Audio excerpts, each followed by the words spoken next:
Maintenant que vous avez tout compris sur la reproduction des animaux, on fait le bilan. Vous êtes prêts? C'est parti!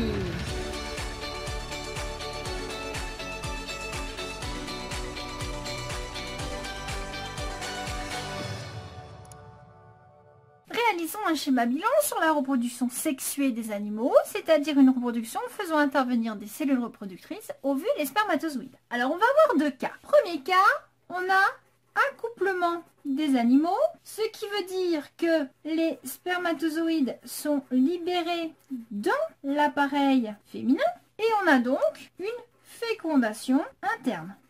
Si il n'y a pas d'accouplement, ça veut dire que les spermatozoïdes et ovules sont libérés dans le milieu et on va donc avoir une fécondation, cette fois externe, à l'extérieur, d'accord, à l'extérieur de l'organisme féminin. Dans tous les cas, qu'est-ce qu'on va obtenir?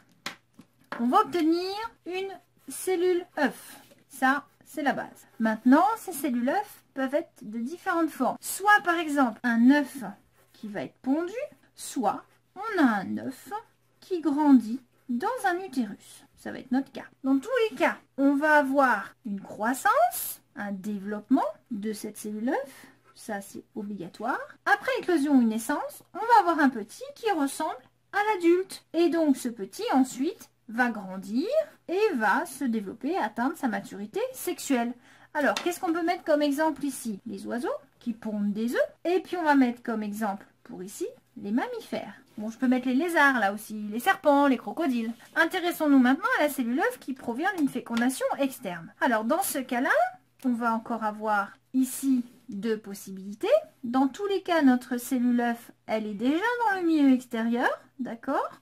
Donc ici, je précise, dans le milieu extérieur.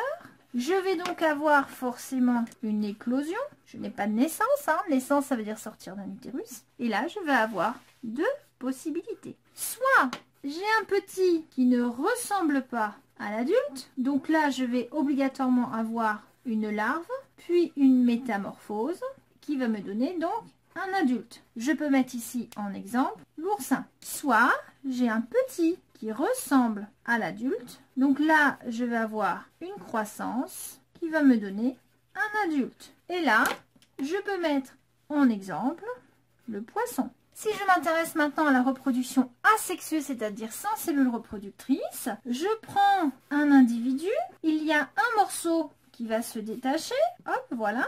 Et donc, le morceau qui va se détacher va régénérer un individu en entier. Et le morceau qui restait va lui aussi régénérer le morceau manquant. On va avoir ici croissance. D'accord? Donc là, on a régénération. Régénération. Donc au final, on a un individu qui va donner deux individus par régénération. C'est la reproduction asexuée. Dans tous les cas, que la reproduction soit sexuée ou asexuée, elle va subir l'influence du milieu. Donc je vais le mettre au centre de mon schéma. L'influence du milieu qui va avoir donc une influence forcément positive ou négative. Alors ça va être quoi? Ça va être les ressources alimentaires, les ressources en eau, la prédation, etc. L'action de l'homme aussi, hein. Donc on peut l'écrire, les aliments, l'eau, l'homme, la prédation, etc. Bref, tout ce qui peut perturber l'animal. Voici pour notre schéma bilan sur la reproduction.